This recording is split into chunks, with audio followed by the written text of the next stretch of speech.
시작하겠습니다. 예, 장기 기억 장치, 기억 장치에 대해서 말씀드리고 있죠. 장기 기억 장치에 대해서 잠시 살펴봤고요. 장기 기억 장치에 대해서 앞서 잠깐 말씀드린 내용입니다만 간단히만 다시 리뷰해 보면요. 이 서술식이라고 하죠. 우리가 의식적으로 기억하는 것들, 뭐 누가 서울은 뭐 어디에 있다던가 뭐 대통령은 누구고 뭐 이런 역사라든가 뭐 모든 우리가 학교에서 배우는 지식들 다 에피소딕 메모리죠.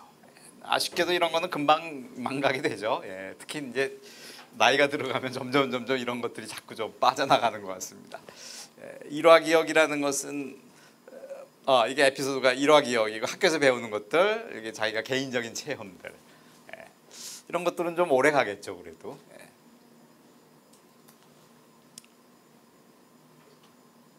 이 무의식을 담당하는 게 이제 본능적으로 처리하는 것들이 되죠. 한번 배우면은 잊어버리자. 자전거 예를 들었습니다만 수영이라든가 이런 거를 절차 기억이라고 얘기하고요.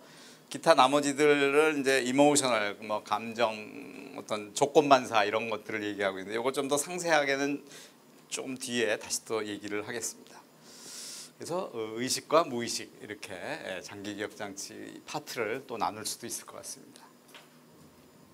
근데 또 스님들은, 우리 수행하시는 스님들은 사실 의식과 무의식은 편의상 나눈 것이고, 이 수행이 깊어서 알아차림이라든가 이런 게 성성하게 유지가 되시는 분들은 무의식까지도 다 의식적으로 하실 수 있죠. 걸음걸이 하나도 저 같은 사람은 아무 생각 없이 걷고 딴 생각하면서 걷지만, 뭐 스님들이나 이런 분들은 또 다 걷는 거 하나하나, 또 호흡하는 거 하나하나, 자기 숨 하나하나까지도 다 의식 레벨에서 확인하고 하실 수가 있죠. 아무튼 의식 무의식에 대한 얘기였는데요. 잠깐 재미있는 스토리 하나, 동영상 하나 보여드릴 게 있는데, 한번 무의식에 박히면은, 즉 이게 고정관념이 돼버리면은 이걸 바꾸기가 얼마나 어려운가, 이거를 보여주는 아주 재미있는 동영상이 있는데요. 이거 좀 보신 분이 있는지 모르겠습니다. 어떻게 실험을 했냐면요. 자전거가 있으면 이게 이제 절차 기억입니다. 무의식 레벨에서 비서술식 기억이요. 우리 오른쪽으로 쓰러지면 오른쪽으로 꺾고, 왼쪽으로 쓰러지면 왼쪽으로 꺾고, 몸에 배 있죠. 그래서 머리로 딴 생각해도 자전거 안 쓰러지고 타죠. 우리는 자전거 배우신 분들이라면은.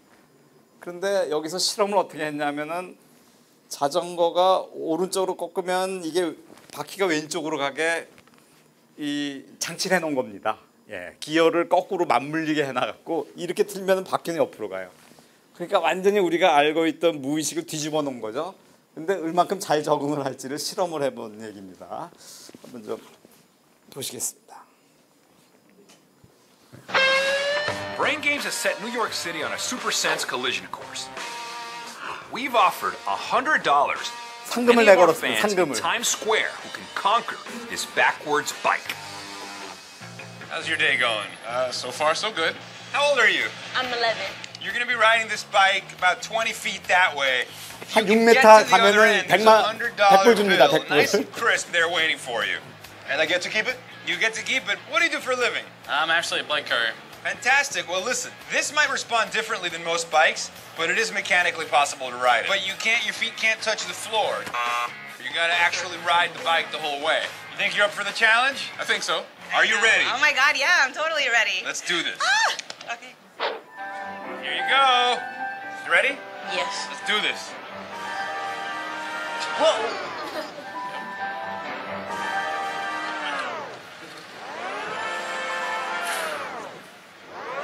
That's I think you gotta start again. really hard. All right, go for it.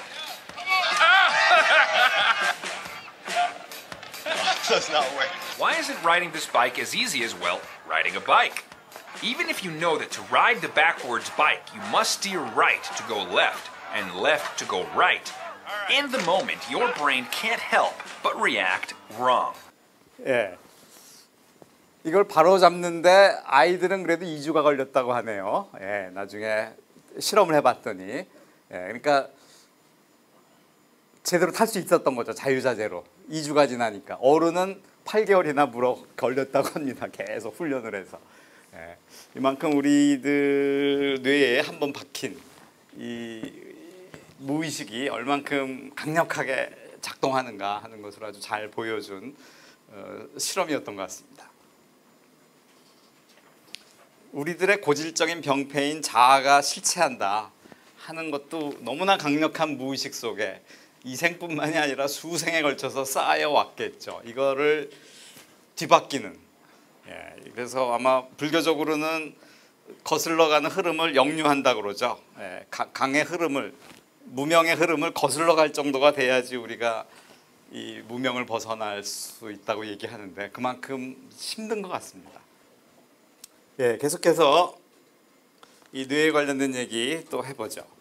지금 인공지능 관련된 것으로서는 또 재밌는 게 인간의 뇌를 어떻게 컴퓨터 칩이 저장할 수 있는 장치인데 아주 엄청난 집적 기술, 축적 기술을 통해 갖고 어마어마한 양의 정보가 이 작은 칩 안에 들어가는데 이걸 집어넣어 갖고 우리들이 아는 이 머릿속에 저장된 정보들을 어차피 이 안에 전자신호에 의해서 움직이기 때문에 칩으로 저장할 수가 없겠느냐 그 생각을 한 게 우리 어제도 잠깐 얘기 나왔는데 4차 산업혁명을 이끄는 사람 중에 하나인 일론 머스크 테슬라 자동차의 이 회장이 이 뉴럴링크라는 회사를 하나 또 만들어 갖고 뇌하고 컴퓨터를 한번 연결해 보자 그런 연구를 또 시도를 하고 있습니다. 실제로 이 연구 전에도 뭐 예를 들면은 파리의 뇌세포가 50몇 개인가요? 그거를 배양해 갖고 그걸 가지고 비행기 컴퓨터 게임에 적용해서 사람처럼 컨트롤하는 사람처럼 그 의사결정하는 이런 거를 또 성공한 여러 가지 하여간 학문적인 이런 사례들이 있어 왔죠. 이런 걸 가지고 드디어 뇌와 컴퓨터 하나로 묶는 이런 연구를 시작한 것이 아주 2년 전이네요. 2년 전에 이런 연구가 또 시도되고 있다고 합니다. 이와 관련돼서 지금 인공지능이 뭐 인간하고 뭐 대등한 이런 얘기가 나오고 있습니다만 그 전에 아웃소싱이라는 개념이 있는데 그건 뭐냐면 우리가 필요한 부분이 있으면 그걸 밖에서 가져다 그냥 쓰는 겁니다. 팔이 사고로 다쳤다 하면은 인공팔을 갖다 붙이면 되고, 뭐 어디 신장이 안 좋다, 심장이 안 좋다, 그냥 인공 심장 갖다 끼면 되고, 갖다 끼면 되죠. 그럼 이게 몇 프로가 돼야지 인간일지가 또 의문스러워요, 그죠? 대체품이 50%가 넘을 때 인간의 사이즈에 비해서 그러면 그건 인간이냐 기계냐 이런 또 의문이 들겠죠. 그걸 또 미래 인간이라고 해서 트랜스 휴먼이라는 얘기까지 나오고 있습니다. 뇌도 마찬가지죠. 이제 드디어 뇌까지도 이제 교체될 날이 다가올지 모르겠습니다. 아무튼 엉뚱한 사람이 또 그런 연구를 하기 시작했는데요. 바로 뇌와 직접 연결된 컴퓨터죠, 일종의 결합시켜 갖고 신경망 레이스라는 그런 기술을 개발 중에 있다 하고 얘기를 하고 있습니다. 즉 대뇌 피질 직접 컴퓨터를 연결시켜서 이 뇌 능력을 극대화시켜서 뭐 이러면은 우리 힘들게 학생들 공부할 필요 없이 그냥 칩 하나 갈아 끼면 그냥 뭐 고등학교 졸업, 뭐 대학교 졸업, 뭐 스님들도 뭐 경전 과목이라든가 이런 공부하시면 그냥 칩 하나 딱 갈아 끼면 되고 뭐 이런 게 되지도 않을까 생각이 되는데요. 그냥 업로드 한다 그러죠. 다운로드하고 이렇게 될 것이 글쎄 뭐 4, 5년 정도 걸릴 것이다 하고 또 얘기를 하고 있어요. 벌써 2년이 지났으니까 앞으로 한 2, 3년 뒤에는 나오지 않을까 얘기를 한다고 그러는데 아주 놀라운 발전들이죠. 하지만 뭐 그렇게 쉽진 않을 것 같아요. 좀 뭐 다른 얘기지만 인공지능이 요즘 뭐 워낙 발전하고 있으니까요. 근데 실제 미국에서 미국의 그 유명한 대학 중에 그 스탠포드 대학에서 인공지능 연구소를 하나 만들었어요. 한 3년 됐습니다. 그걸 만든 지. 근데 그거는 프로젝트가 100년이에요. 프로젝트 기간이. 그러니까 앞으로 100년간 인공지능을 제대로 연구해 보겠다. 그래서 설립한 연구소입니다. 그 정도는 가야겠죠, 사실은. 어떻게 뭐 4, 5년 내에 뭐가 그렇게 저는 생각하지 않는데요, 아무튼. 이 얘기를 영화한 게 있습니다. 네.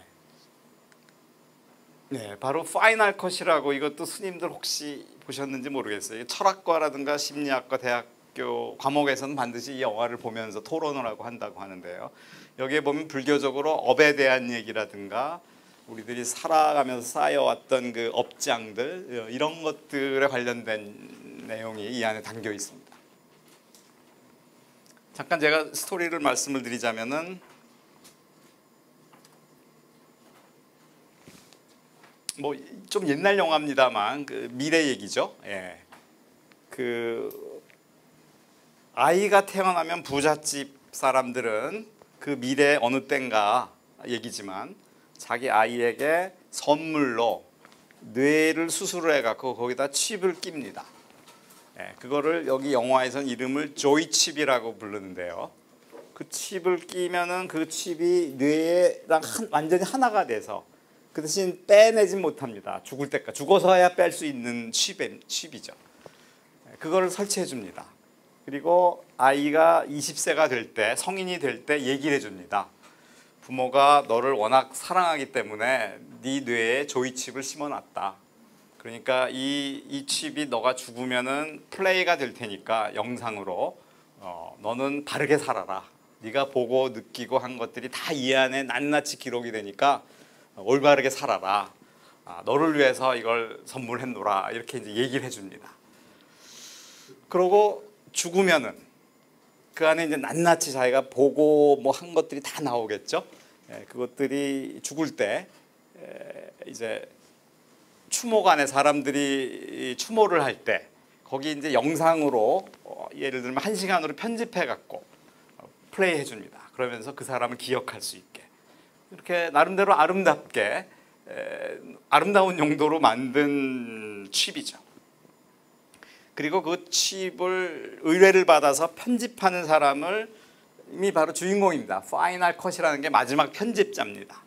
한 사람이 일생 동안 살아오면서 보고 느꼈던 것이 담긴 칩을 받아다가 한 사람이 죽으면 그걸 가지고 쭉 편집해서 아름다운 장면들만 골라서 이 고인을 기리는 사람들에게 추모할 수 있도록 그 직업을 가진 사람이 이제 이 시대에 있다고 이제 영화에는 나옵니다. 영화의 주인공이 바로 그런 일을 하는 사람이고요.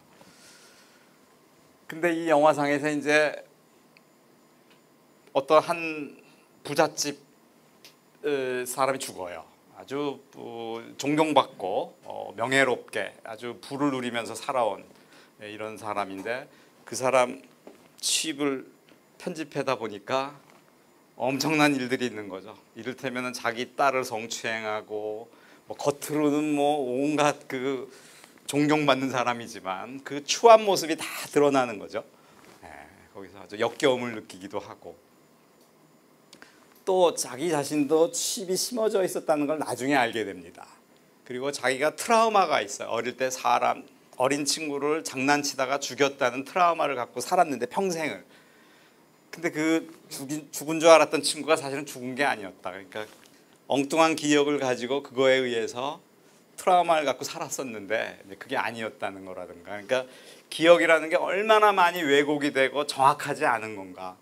그런 문제들을 다루고 있는 아주 철학적으로나 불교적으로도 굉장히 의미가 있는 이런 영화가 아닌가 생각이 됩니다. 그래서 한번 좀 보여드렸으면 좋겠는데 스님들 꼭 기회 되시면은 이 파이널 컷이라는 영화를 한번 좀 보시기를 권장드리고요. 이것은 예고편과 같은 이런 내용들인데 한번 보겠습니다. iTech introduces the ninth generation of an entirely organic scientific breakthrough, the Zoe implant. What does this mean? Immortality. The cherished moments of your life will now live on forever. With the Zoe implant, all that you see with your eyes and all that you hear with your ears will be preserved so that it can be experienced by loved ones you leave behind. And that's what great memories are made of.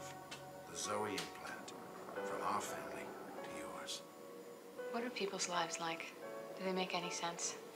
It all seems so massive and so random. Logged in user, Alan Hackman. Password confirmed. Receiving Zoe implant footage, Daniel Monroe. Sorting 657,000 life hours. 시간대별로 수많은 이미지들이 저장이 되는 것도 평생 살아오면서 쌓였던 것들이요. They had no respect for the dead. The dead mean nothing to me, Mrs. Bannister. I took this project because I respect the living. My husband was a great man, Mr. Hackman. He deserves to be remembered as a great man. Deletion confirmed. It's a strange profession you have, isn't it, Alan? You take people's lives, make lies out of them. What about all the bits in 그 between? 날짜까지 다 기록이 됩니다. 예, 날짜까지 언제 일어났던 사건인지. Dark recesses of another man's life. I've got this new project and I found something important on it. It finds a memory worth killing for.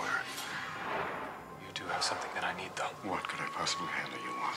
And a secret Sensitive files to be deleted. that can never One memory, one single incident has made me who I am. be erased.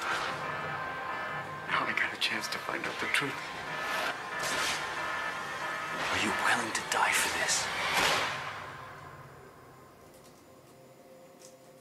Are you gonna fix what my daddy can remember?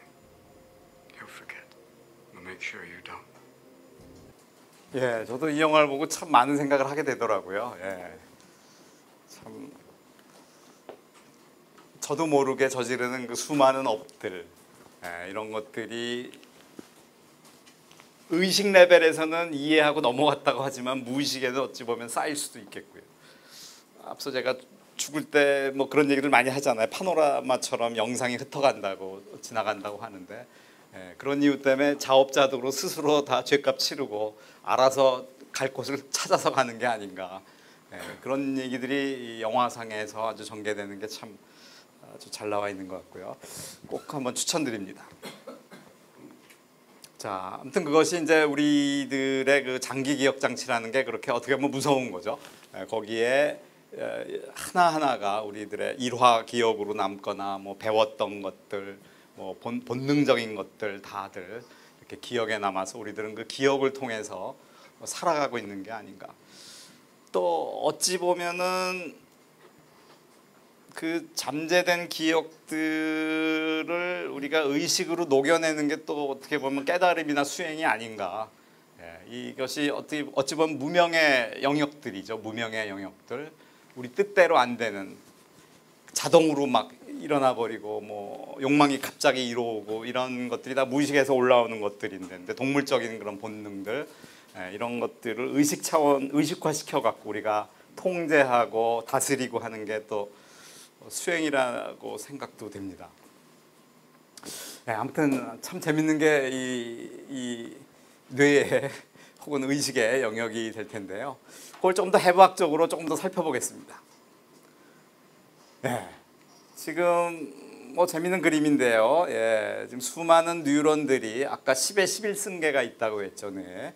10의 11승계 뉴런들이 서로 연결돼서 정보를 주고받으면서 일을 하게 된다. 지금 여기서 이렇게 색깔이 드러난 게 이제 반짝이는 거라고 생각하시면 되겠습니다.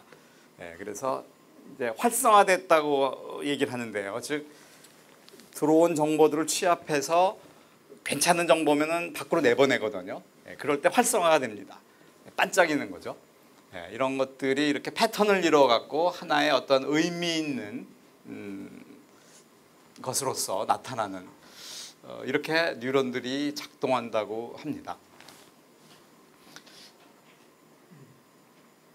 사실 알파고의 딥러닝 같은 거는 인간의 뇌 구조를 흉내를 내긴 했는데 굉장히 단순하게 흉내를 낸 거죠. 그러니까 지금 사용되고 있는 인공신경회로망은 맨 입력 단계부터 차례차례 불이 켜들어오는 겁니다. 차례차례 불이 켜들어와서 이 끝단에 출력단에 가서 그냥 답이 나오는, 이런 어떤 단순화된 형태인데, 인간은 그렇지 않죠. 인간은 실제로 이것들이 동시다발적으로 여러 개가 폭발적으로 일어나서 스파이크가 일어난다고 합니다. 그러면서 작동되는 그런 모습을 보이고 있죠. 그래서 지금 이제 딥러닝 시대는 가고 있다, 이렇게 또 얘기를 해요. 그럼 뭐가 다가오느냐? 스파이킹 뉴럴 네트워크라고 합니다. SNN, 뭐 스파이킹. 지금 실제 이제 브레인 모델링을 통해서 인간의 뇌 구조가 그렇게 작동하기 때문에 그래서 그것이 가능해야지 인공지능의 넥스트 제너레이션인 아티피셜 제너럴 인텔리전스 AGI라고 하는, 즉 인간 의식처럼 사고할 수 있는 그런 레벨까지 가능하다. 그렇게 해서 지금 연구들이 진행되고 있는 것이 바로 이 스파이킹 뉴럴 네트워크. 바로 이렇게 스파이크가 팍팍팍 일어나는 건데 깜빡깜빡거리는데 이게 동시에 깜빡이는 패턴이 하나의 어떤 의미를 갖는 형태가 되는 거죠. 거기서 그거는 의도한 것이 아니라 자기 스스로 뭔가 일어나는데 또 이런 거를 창발이라고 합니다. 그래서 이런 현상을 또 이제 복잡계 과학에서 얘기를 하고 있는데요. 자, 뉴런에 대해서 좀 더 살펴보겠습니다.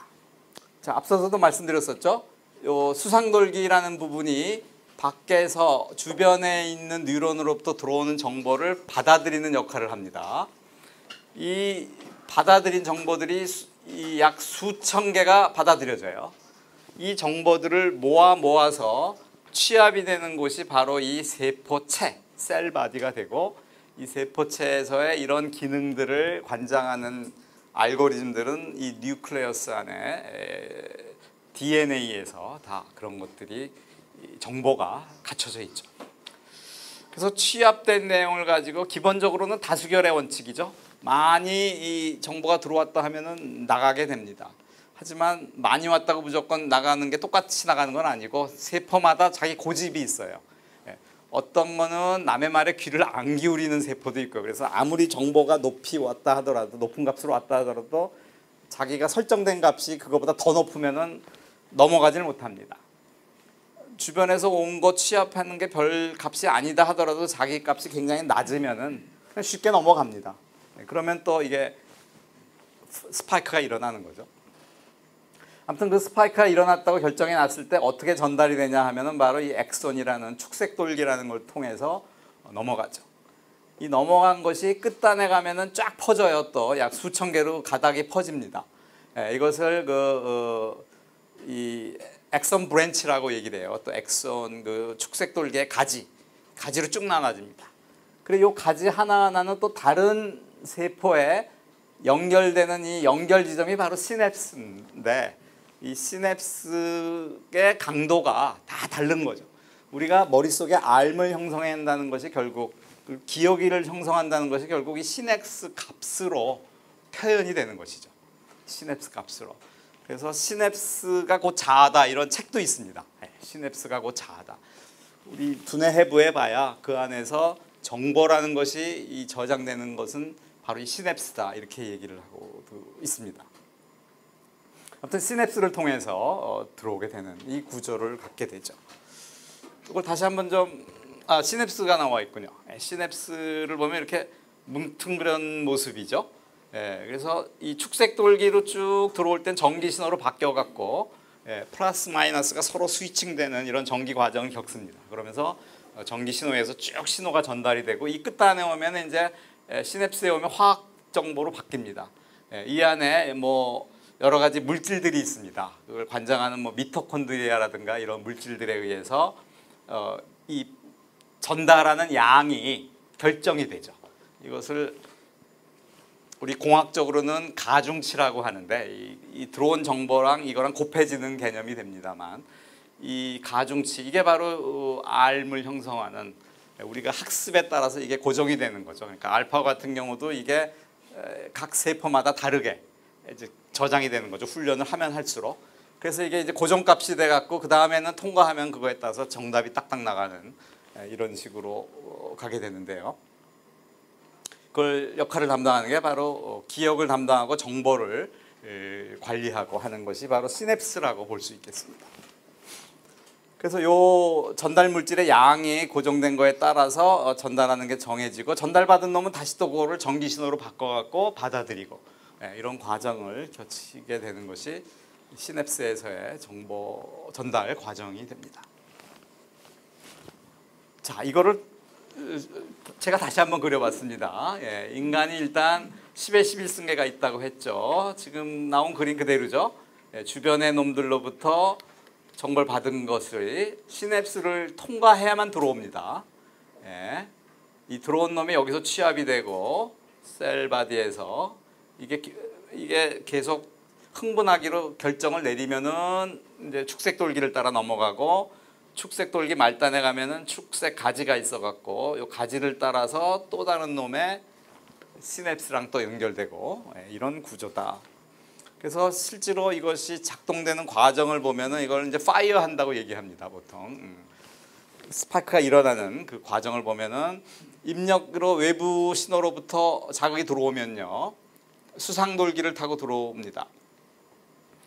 요건 이제 입력이 됐다는 얘기는 시냅스를 통과해 들어왔다는 얘기죠. 들어온 것이 수상돌기를 타고 들어와서 세포체로 들어오고 여기서 결정이 되면 엑손을 따라 나가고 엑손 브랜치로 해서 넘어가는데 또 다른 세포의 시냅스랑 경유해서 들어가는 앞서 말씀드린 그대로죠. 이런 순서에 의해서 작동된다고 합니다. 자, 이거를 바라보고 수학적 모델로 만든 사람이 있어요. 그 사람이 바로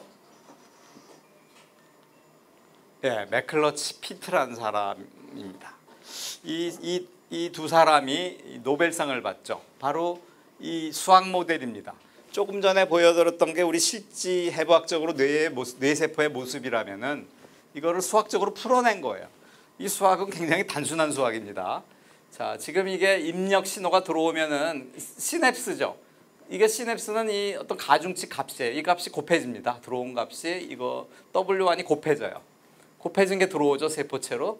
또 다른 주변 세포에서 전달된 값은 또 다른 시냅스랑 곱해져 갖고 들어옵니다. 그래서 더해지죠. 그래서 이거는 곱해지는 것들이고 여기서는 다 합해지는 거죠.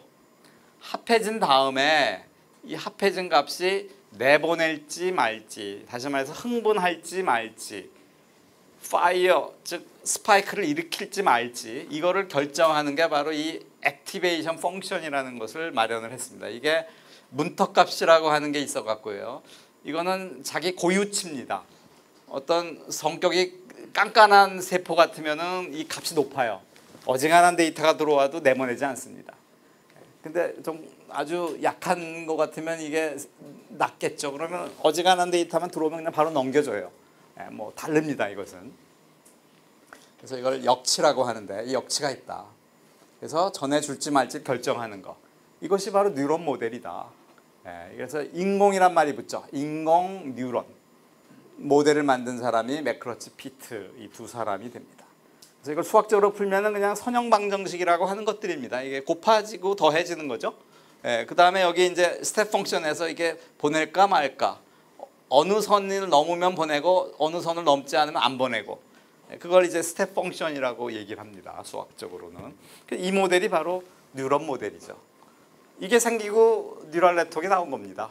오늘날 알파고가 나온 거예요. 알파고의 원리는 이렇게 간단합니다. 지금 쓴 거 뭐 계속 더 얘기했죠. 문턱값을 넘으면은 프로파게이트 전달해 주는 거고 아니면 말고. 그래서 이걸 파이어라고 얘기합니다. 파이어 됐다. 혹은 스파이크가 일어났다. 이렇게 얘기합니다.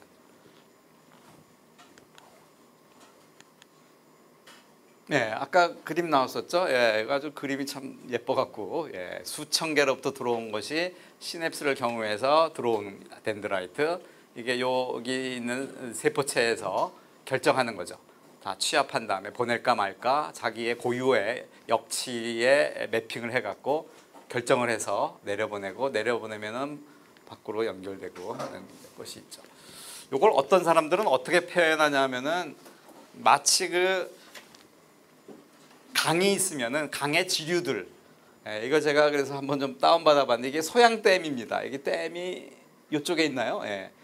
마치 그 댐이 작은 지류들이 모이고요. 꾸불꾸불 이것들이 여기서 합쳐지죠. 소양댐에서 마치 이런 구조와 같다고 또 설명을 하더라고요. 그래서 제가 좀 설명 삼아 그림을 한번 가져와 봤습니다. 그래서 작은 지류들이 여기서 다 취합이 됩니다. 즉 각각의 골짜기로부터 들어온 즉 주변의 세포로부터 들어온 전달받은 정보량들이 이 강의 높낮이가 바로 가중치에 해당되고 이 가중치에 따라서 여기 모입니다. 그래서 이 댐을 넘길지 말지는 또 댐의 높이에 따라 달라지겠죠. 이 댐의 높이가 바로 역치가 되는 것이고 자기 고유의 이 고유의 값이 넘어섰다. 들어온 것들이 합해져서 그러면 이제 파이어 되면 넘기는 겁니다. 이렇게 마치 강물이 넘어가듯이. 그런 개념으로 이해하셔도 좋을 것 같습니다. 우리 뇌 안에서 일어나는 일들은 별거 아닙니다. 이런 단순한 어떤 메커니즘이 너무 많다 보니까 복잡한 일을 하는 거죠. 하나하나마다 보면은 굉장히 단순한 건데요. 그렇게 이해하셔도 좋을 것 같습니다. 자, 그래서 이 복잡한 뇌가 어떻게 지금 이 단세포들의 모임을 통해서 일어나느냐, 그것을 표현하는 게 바로 딥러닝이죠. 여러분들 뭐 알파고를 통해서 많이 들어보셨을 것 같은데요. 딥러닝이라는 것은 지금 요게 조금 전에 설명드린 세포 하나하나입니다. 세포가 수학적 모델로 만들어 놓은 세포 하나하나예요. 이 하나가 주변에 있는 놈들, 여러 놈들로부터 정보를 받죠.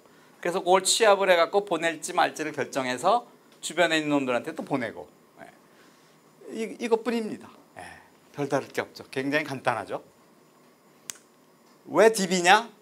이게 계층이 많아요. 보통 한 10개 계층 이상을 딥러닝이라고 얘기를 합니다. 딥 뉴럴 네트워크, 깊은 뉴럴 네트워크, 이 층수가 많다는 얘기죠. 그래서 실제로 이것이 정보가 여기서부터 시작해 갖고요. 어떤 이미지, 어제 제가 뭐 개와 고양이 이미지를 나누는 예를 들었었는데, 그 이미지 정보, 이미지 요 하나하나를 픽셀이라고 하는데, 요 정보들 하나하나마다 처음에 픽셀 하나하나에 대응이 됩니다. 그리고 요것들이 이제 취합이 돼서 그 다음 레벨로 넘어가는데, 요것의 의미가 1단계 추상화라고 생각하셔도 돼요. 추상화가 계속 일어나는 겁니다. 엑기스만이 하나씩 하나씩 모여서 취합이 되는 거예요. 그래서 처음 단계에서는 이렇게 선이 구별이 됩니다. 그 다음에는 또 작은 어떤 모양이 분류가 되고, 그것이 모이면은 좀 더 높은 차원의 어떤 특성으로 이어지고, 그러다 보면은 맨 마지막 단계에서는 전체적인 모습이 드러나고, 그걸 조금 형상화해서 나눠 보면은 처음 맨 밑에 단에서는 이 끝에 모양, 엣지, 이 모서리 부분들, 큰 라인들, 이 라인들이 정리가 됩니다. 그 다음 단계의 네트워크로 넘어오면은 이것이 이제 하나의 모양이 돼요. 동그라미, 뭐 네모, 세모 이런 식의 모양으로 이제 정리가 되고, 그런 것들이 오면 하나의 오브젝트, 하나의 어떤 뭐 식별 가능한 어떤 모양으로 가고, 이게 합해지면 이제 얼굴. 여기서 지금 얼굴을 예를 들었군요. 사람 얼굴을 분류하는 것들. 이런 식으로 나타나게 된다는 거죠. 그래서 이 뉴럴 네트워크의 층수가 계속 진행이 된다는 것은 추상화가 계속 이어져서 간다는 의미입니다. 그래서 맨 마지막에는 우리가 학습해서 이미 가르쳐준 이런 패턴값, 뭐 개다, 고양이다, 뭐 이런 식으로 답을 내는 이런 형태를 취하고 있는 것이 뉴럴 네트워크이고, 실제 인간이 이제 그렇게 사고한다는 거죠. 인간도 똑같이 뭐 눈으로다가 정보를 받으면은 그게 이제 망막에 그 정보들이 맺히고, 그것들이 다시 전기 신호로 환산이 돼 갖고 해당되는 부위에서 이것들이 쭉 진행이 되면서 추상화 과정을 거쳐서 이제 인식이 되는 거죠. 저것은 사람이고 여자고 남자고 젊고 뭐 나이 들고 이런 여러 가지들을 판별해내는 것이 이런 과정을 통해서 일어나고 있다, 이렇게 얘기를 합니다. 네. 자, 영상 하나 또 보여드리겠습니다. 블루 브레인 프로젝트라고, 아직도 뇌의 세계는 신비의 영역이죠. 그래서 근데 이제 인공지능에서도 브레인 모델링이 중요하다, 이렇게 말씀을 드렸는데, 실제 뇌의 구조를 3차원적으로 형상화하는 이런 프로젝트를 또 수행하는 곳이 있습니다. 거기서 만든 영상인데요. 아름다운 음악과 함께 우리들의 뇌 속에서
좀 보여드리겠고요. 좀 상상이 가시나 모르겠습니다. 저도 이걸 보면서 좀 상상을 해봅니다. 내 안에 이런 일이 벌어지고 있다는 거죠. 아까 여러 가지 줄기들이 나오고 있는데 이것들이 그러니까 지구를 25바퀴 돌 만한 그런 가닥들이 끊임없이 지금 이 안에서 막 움직이고 있는 거죠. 저희가 살아가고 있는 동안 의식이 끊어진 적이 단 한 번도 없죠. 우리들은. 그렇기 때문에 자는 동안에도 혼절한 상태에서도 끊임없이 이것이 돌아가고 있는, 참 신비롭습니다. 그리고 이런 뉴런들이 10의 11 수천억 개가 있다는 거. 요 작은 1.4리터 되는 요 작은 부피 안에. 한 20년 전에 MIT의 인공지능 학자 중에 브룩스라는 교수가 벌레 로봇을 만들었어요. 그런데 뉴런을 50개를 썼습니다. 50개를 써서 벌레 로봇을 만들었는데 놀라운 일을 한다 그러고 타임지 표지 모델에 나왔어요. 그게 뭐냐면은 벌레 로봇이 기어가다가 앞에 옐로우 페이지라는 미국식 그 전화번호를 딱 올려놓으면은 멈칫멈칫거리다가 돌아갑니다. 그것도 뭐 놀라운 행동이죠. 그 정도로 보여줬다는 얘기죠. 그래서 타임지의 표지 모델로 나왔습니다. 이 브룩스 교수가 벌레 로봇을 안고. 그때 브룩스 교수가 한 말이 있어요. 내가 앞으로 지금 현재까지는 뉴런을 50개를 썼는데 10,000개 수준으로 늘려보겠노라. 그러면 더 놀라운 일이 나올 것이다. 뉴런 개수가 10,000개가 된다는 얘기는요, 개미 수준입니다. 개미가 10,000개 정도 된다고 해요. 근데 개미는 집단 생활을 하죠. 상하 관계가 있어요. 왕도 있고 일하는 거, 뭐 싸우는 개미도 있고, 어마어마한 걸 이제 집단 지능이라고 합니다. 집단 지능을 보일 수 있다는 건 놀라운 행동이죠. 이 브룩스 교수가 그렇게 얘기했는데 그 뒤에 소식이 없습니다. 쉽지 않죠. 아까 잠깐 예쁜 꼬마 선충이라는 것이 있는데 그게 300개 정도 뉴런. 지금 아마 인공적으로 나온 건 한 300개 정도입니다. 우리 인간은 10의 11 쓴 게죠. 사실 이걸 세 발의 피라고 해야 될까요? 아직은 정말 신비의 영역이고 100년 프로젝트는 가야 되지 않을까 그런 생각을 해보는데요. 그래도 많은 사람들이 연구의 중심에 서 있고 우리 수행하시는 스님들도 당연히 좀 관심을 가져야 될. 어제도 잠깐 말씀드렸지만 그 달라이 라마라는 분과 미국의 하버드대 뇌과학자들이 같이 만든 학회가 있어요. 그게 마인드 앤 라이프, 마음과 생명이라고 해야 될까요? 번역하자면은. 거기서 이 수행자들을 불러다가 수행자들의 뇌파를 검사하고 하면서 의지작용이 뇌에 영향을 미치는 관계라든가 이런 걸 또 연구하고 있죠. 아직은 신비의 영역이지만 참 많은 내용들이 담겨 있는 것이 뇌가 아닐까 생각을 합니다. 자, 오늘은 요 정도만 보여드리고요. 제가 뇌 분야에 대해서 많이 남았지만 뭐 천상 오후 시간에 계속 강의를 해야 될 것 같고요. 오늘 오전 강의는 여기까지 하겠습니다. 감사합니다.